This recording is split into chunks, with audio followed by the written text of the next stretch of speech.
One thing I'm interested in your perspective of is what happens to us after we die. So that's a very interesting question. And I get asked that a lot. I will preface this by saying this is just my opinion. This is Yes, what that's I always tell people, I'm not going to know for certain until I make that journey.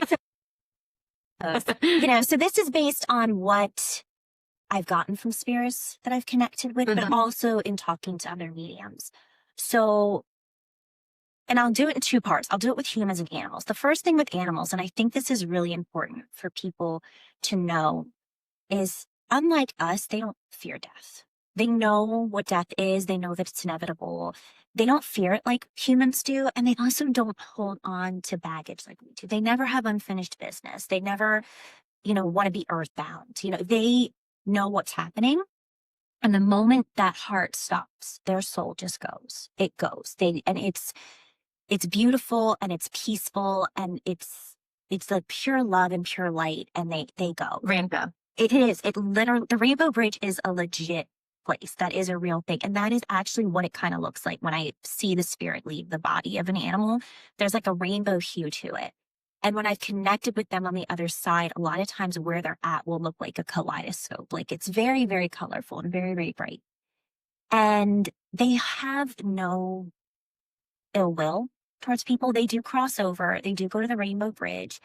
And when they're over there, they're just like little bright balls of light. There's no pain. There's no sadness. There's no, they're not harboring any ill will. Because I know I get a lot of questions from people about, well, I had to put them down. Did I make the right decision? Does my animal now hate me because I murdered it? But first of all, I do not consider euthanasia murder. I call it the ultimate kindness. And the animals understand that. I've never connected with an animal on the other side that has hated their humans or thought that their human, did them wrong by putting them down. Like it's always all about love. It's always all about love. But I will say, please be with your animal at the end. Please be with them. It is, even though they know death's coming, the process of euthanasia scares them because they don't know what's going on. And when you're doing it in a veterinary clinic, the smells and all that stuff, it's very overwhelming and they are scared. And the first thing they're going to do is look for their human. And it's going to just cause the process to not go as well. So as hard as it is, and trust me, I've been there. I know how hard it is to be there at the end. Please do that for your animals. But that's what happens with animals. It's just quick, easy. They move on. They can still come visit us whenever we want. Like I say, the Rainbow Bridge does have visiting hours. You just have to ask for your animal and they'll come visit you at any moment. With humans, it's a little more complicated because we're a little more complicated. Oh, yeah, we carry so much baggage. It's ridiculous. And we have, at least in our society, in Western society, we have such a fear of death that other cultures don't have.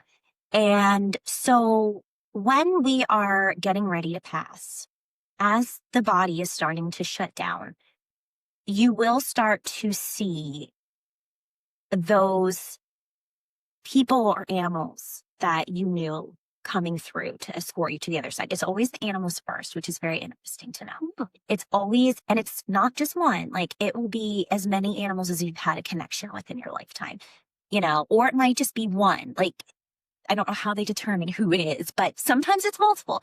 And they will be the first thing because they know that they'll give you the most comfort. So they show up first. And basically what they do is then they'll escort your soul to the humans that are going to help escort you further on.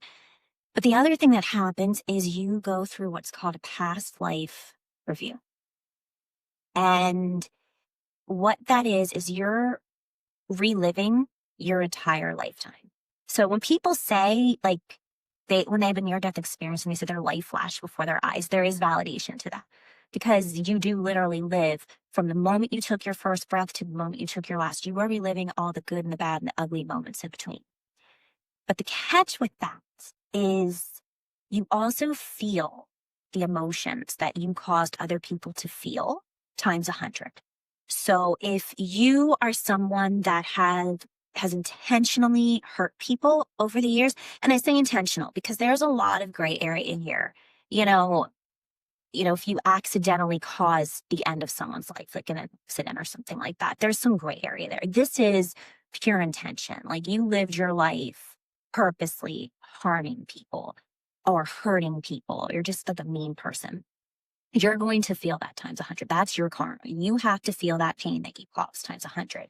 But on the flip side, if you're someone who lived your life making people happy and lifting people up, you feel that times 100. So that's kind of where karma comes into play. You're going to reap what you sow and feel what you went through. So then after you do your past life review, that's kind of the point where you kind of decide where you go. And I should say before that, and this is an interesting fact, everybody attends their own funeral. So when we started this podcast, I told you, because we are in a funeral home, that there are a lot of spirits around here. So we all attend our own. So there is actually a 10-day period from the time you die to the time where you kind of make a decision as to where you're going or if you're staying there and everything. You're earthbound for 10 days. So during that 10-day time period, you're able to visit your loved ones. You're able to do your unfinished business. So that's why a lot of people, after a loved one has passed, they'll be like, I saw them in my dreams, or I sensed them in my room. That's valid.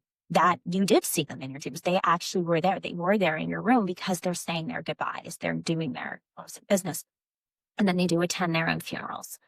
And after that 10 days, then you kind of go where you're supposed to go.